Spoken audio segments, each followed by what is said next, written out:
People have been in my comments saying Keke's having a baby, Keke's pregnant, and I want to set the record straight. I am.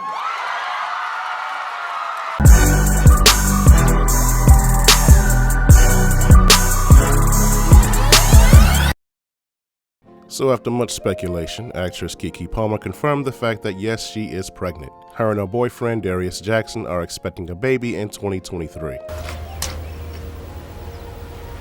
Wait a minute! Yes, you heard that right. I said boyfriend. She's not married or engaged. She's single and pregnant. She's a baby mama to be. Now this story causes me to have 1,000 different thoughts, because I'm looking at this as a cultural critic of entertainment media, and I believe that entertainment is more than just entertainment. It's propaganda through art.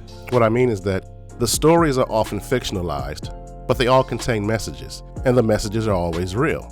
So when I look at Keke Palmer announcing her pregnancy as a single woman, I'm focused on what's being communicated or propagated in that announcement. What is the messaging behind her act? And it reminded me of how single motherhood is often celebrated in entertainment media. In both Willow and Wakanda Forever, you see women proudly raising children alone, and how men play an inconsequential role in the process.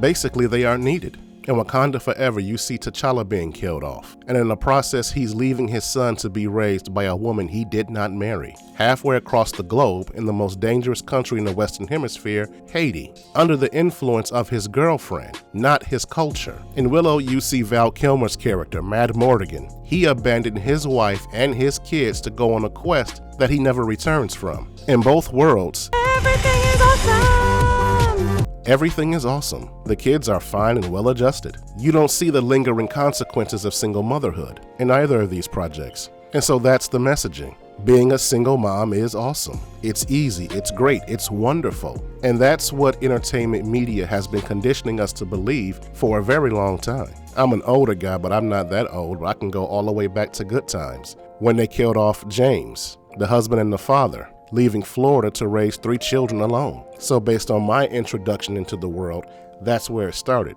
I'm sure it started prior to that, but I'm just speaking from my perspective. But for generations, we've been seeing this, to the extent that we no longer find it objectionable. That's why I believe the audience cheered and why she was able to sit there and grin from ear to ear. I'm speaking of Keke Palmer, of course. Now, all of that is odd to me because I wasn't raised that way. Again, I'm not an older guy, I'm not a boomer, I'm not Gen X, but I am an older millennial. And I remember the days when being pregnant as a single woman was a source of shame. If a woman couldn't have a shotgun wedding and marry right away, she would try to conceal it. I mean, even going back to high school, I remember when the girls that used to get pregnant, they used to wear those winter coats all the time. Even in class, during the spring, they never took them off because they didn't want anyone knowing that they were pregnant. Now that was my upbringing, but it was also Keke Palmer's because she was raised in a 2-parent home. Her parents started a family the right way, so she knows how it's supposed to be done. But we now live in an age where single motherhood, unwed pregnancy is not accepted.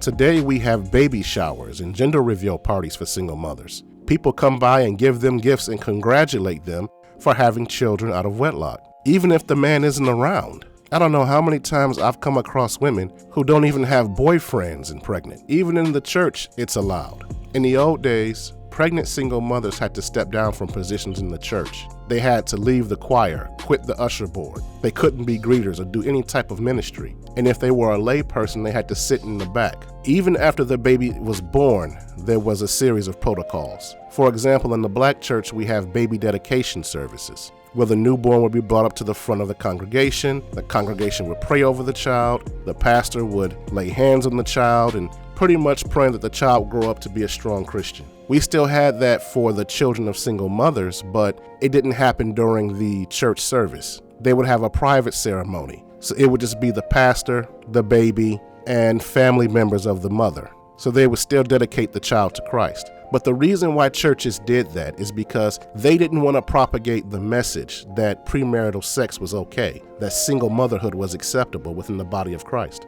There were standards back then. But today, right now, it's just okay. It's not uncommon to walk into a church to see an unwed mother in leadership. Even while pregnant, you'll see them in the choir, on the worship team, even serving in ministry. Another issue with Keke's announced pregnancy is that it highlights the changing face of single motherhood within the Black community, or within America as a whole. The face of single motherhood used to be teenaged girls and poor women who didn't know any better. Their pregnancies were unplanned and they were experimenting with sex. But now it's adult women, career women, women who are willfully choosing to raise children alone, which is interesting because it dispels the notion of the deadbeat dad, because these women are having babies without a man being part of the plan. The man, again, is just inconsequential. Now, most of these women go to a fertility clinic, but you have a lot of women that just look for guys that are pookies, guys that are reckless with their seed, which is interesting because it dispels the notion of the deadbeat dad, because these women are going out there intentionally looking for men who are reckless, men that they know won't be around when the baby is born because they don't want the man, they just want the baby. But getting back to my point, Keke's pregnancy, Willow, and Wakanda Forever, all of this highlights the fact that we have to stop looking at celebrity relationships and entertainment media as templates for our own relationships and families, because what they're doing isn't good. They haven't figured it out. As a matter of fact, they are more dysfunctional than we are. But the worst part about it is the consequences that we face for their dysfunction is completely different than their own. Here's what I mean. Let's look at Keke Palmer again, for example. Now, I'm not going to talk about the negative statistics regarding children growing up in single-parent homes. There's no point in discussing the behavioral problems, the juvenile delinquency rates, the poor academic achievement, the likelihood to experiment with drugs and sex at an early age, or the psychological problems that can arise by being raised without the father in the home. Nor will I go into the difficulties that she could possibly face as a single mother in the dating world, how her marriage market value may decrease, because men don't find women with children as attractive as women without, because neither of those apply to her. Her kid is not likely to suffer from the aforementioned issues, maybe one or two, if any at all, because Keke is insanely rich and money can cover a multitude of sins, and neither will she. She won't struggle dating as a single mother, because Keke Palmer isn't the average woman. She's not average in looks, income, or status. She'll be able to marry, find a stepdad if she wants one, just like Sierra did with Russell Wilson, but only because of who she is as a celebrity, only because of her status. But even if she doesn't marry and her kid ends up with all the aforementioned problems, we won't see them because she has the resources to shield herself from our eyes. And in that regard, that makes her no different than the single mothers we see in entertainment media, because those women aren't real. Their narratives are fictional. In both cases, we'll only see the positives of what they've done. We won't see the truth of the whole situation. We won't see the negatives. So be rest assured, all of these things that don't apply to Keke or the fictional mothers you see in entertainment media, they do apply to the average person, okay? So if I were to go out and make a baby, have a child out of wedlock, my child would suffer from the consequences of my actions. And all the struggles of being a single mom would apply to my baby mama, because I'm not rich, nor do I live in a fictional world. And that's the issue I have with entertainment pieces like Willow, Wakanda Forever, and celebrities like Keke Palmer, because they don't show you the truth of what it's like to have a child out of wedlock. Meaning, Hollywood is propagating a false image. They romanticize the concept. They make it seem like being a single parent is a healthy alternative to raising children in a two-parent home. And let me stop right there. When I say two-parent home, I mean a man and a woman. I want to make that point clear because nowadays the lines have been blurred. Well, I'll leave it at that. But getting back to my point, they don't show you the struggles that the average single mother faces.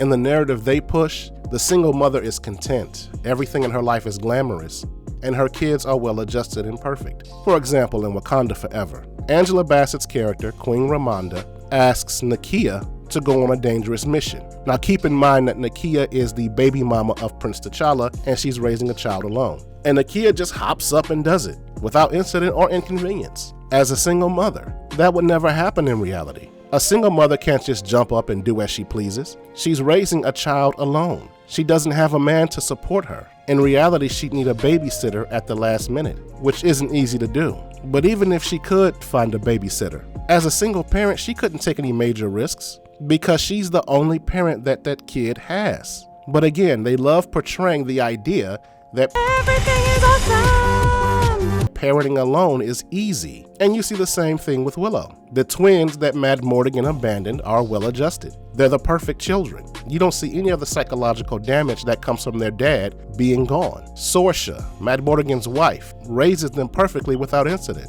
And you'll see the same with Keke Palmer. Because she lives in the world of the elite, and because she has a publicist, she'll be able to control her image. She'll portray the idea that her life is wonderful as a single parent. Again, hammering home the idea that the man is inconsequential, that the woman can do it alone.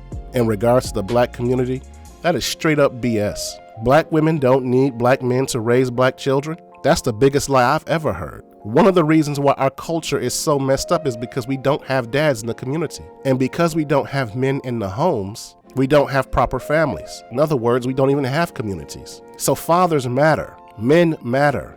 We're not inconsequential. And I just hate seeing fatherlessness being celebrated in our culture, in our entertainment, and among our celebrity class. Tell me what you think about it. So if you like this video, please give it a like and leave a comment in the comments section and share the link on your social media platforms. And if you are new to my channel, please subscribe and turn on that notification bell. That way you'll get alerts every time I upload a new content. This is the Layman's Journal. Thanks for stopping by. I'm out.